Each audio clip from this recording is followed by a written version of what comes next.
নমস্কার জানাই সকলকে।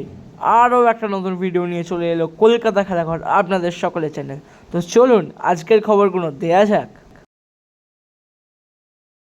মোহনবাগান দল কিন্তু সর্বভারতীয় ফুটবল ফেডারেশনকে একটা প্রস্তাব জানিয়েছে যে ভারতে বংশোদ্ভূত যে ফুটবলাররা সেটা যদি আনা হয়, একটা বা দুটো কিংবা বেশি প্লেয়ার যদি আনা হয় ভারতীয় ফুটবল লিগে, তাহলে কিন্তু অত্যন্ত ভালো হবে। এবং 2034 বিশ্বকাপের কথা কিন্তু মাথায় রেখে এই প্রস্তাব জানিয়েছে মোহনবাগান সর্বভারতীয় ফুটবল ফেডারেশনকে। এবং এখানে যেটা জানিয়েছে, দেখো, আজকে মোহনবাগান বলো, ইস্টবেঙ্গল বলো বা নর্থ ইস্ট ইউনাইটেড, এই তিনটে ক্লাব ছাড়া কিন্তু কাউরই বলা যায় সেভাবে অর্থ নেই ভালোভাবে টিম করার জন্য। এবং এই ওসিআই প্লেয়াররা 26 বছর বা 30 বছর নিচে যে বংশোদ্ভূত খেলোয়াড় আছে ভারতের, তারা কিন্তু মোটামুটি একটা ভালো স্যালারি নেবে বলাই যায়, এবং বিদেশির সমান কিন্তু ওটা টাকা নেবে বলাই যায়। তার জন্য এটা বলেছে অপশনাল, যদি কেউ আনতে চায় আনতে পারে, এই একটা প্রস্তাব দিয়েছে। এবং বিদেশি কিন্তু কমানো যাবে না, 4টে বিদেশেই থাকবে। কারণ ধরো আজকে মোহনবাগান বলো, ইস্টবেঙ্গল, এরা এই 4টে বিদেশি বা নর্থ ইস্ট 4টে বিদেশের ওপরে কিন্তু বেস করে তারা টিমটা করছে। এই মুহূর্তে যদি বলা হয় যে 3টে বিদেশির সঙ্গে একটা বংশোদ্ভূত খেলোয়াড়, তাহলে কিন্তু সব ক্লাবরাই রাজি হবে না, সেটা বলাই যায়। তো এই প্রস্তাবটা কিন্তু খুবই ভালো প্রস্তাব বলে মনে করছি আমি। এবং মোহনবাগান, ইস্টবেঙ্গল, ভারতীয় ফুটবল ফ্যানরা কিন্তু এই প্রস্তাবটা খুব ভালো প্রস্তাব হিসেবে কিন্তু মনে করছে বলে আমার মতে। তো এর পরের আপডেটে আজকে চলে আসা যাক। অনেক জায়গায় কিন্তু শোনা যাচ্ছে মানোলো মার্কুয়েস রোকা কিন্তু মোহনবাগানের কোচ হয়ে আসতে চলেছে।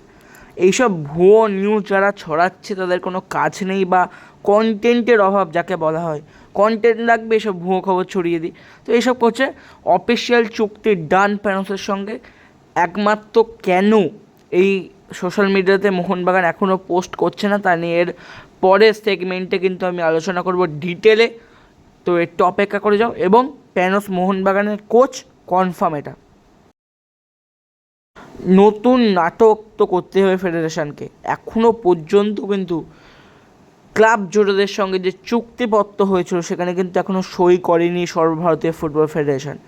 তার জন্য কিন্তু এই যে ডেরান রাজিচ, মিগুয়েল, তারপরে কোচ প্যানোস ডিম্পেরিস, ইস্টবেঙ্গলের কিছু প্লেয়ার, মোহনবাগানের নতুন সেকেন্ড স্ট্রাইকার, এই যে বিষয়গুলো কিন্তু আটকে রয়েছে। ব্যাক হ্যান্ডে কিন্তু সব মোহনবাগান সই করে ফেলেছে। 99% এই যে তিনজনের যেটা নাম বললাম সই হয়ে গেছে, কিন্তু অফিসিয়াল করতে পারছে না একটারই জন্য, এই সর্বভারতীয় ফুটবল ফেডারেশন ভাই কাগজে সই করছে না। 2 সপ্তাহ ধরে ঘোরাচ্ছে, আজকে করবো কালকে করবো।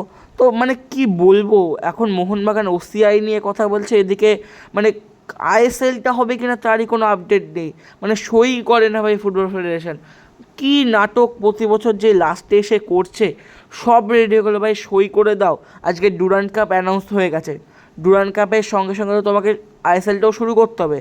মোহনবাগান এর জন্য কিন্তু প্র্যাকটিসে নামতে পারছে না। সব থেকে বড় আপডেট, মোহনবাগান কিন্তু প্র্যাকটিসে নামতে পারছে না, প্রি সিজন শুরু করতে পারছে না একটা বিষয়ের জন্য।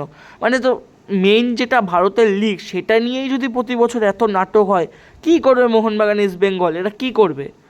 প্রতি বছরের এই নাটক। ইস্টবেঙ্গলের অনেক প্লেয়ার আটকাচ্ছে, মোহনবাগান যে সেকেন্ড স্ট্রাইকারটা আনতে চলেছে।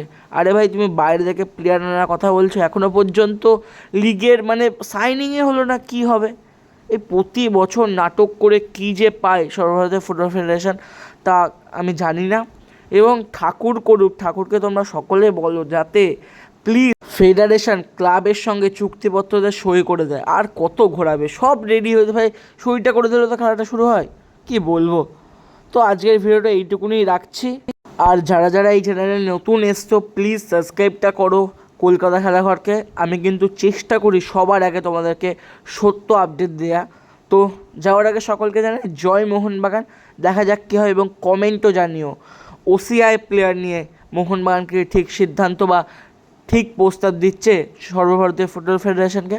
তো চলো, বাই।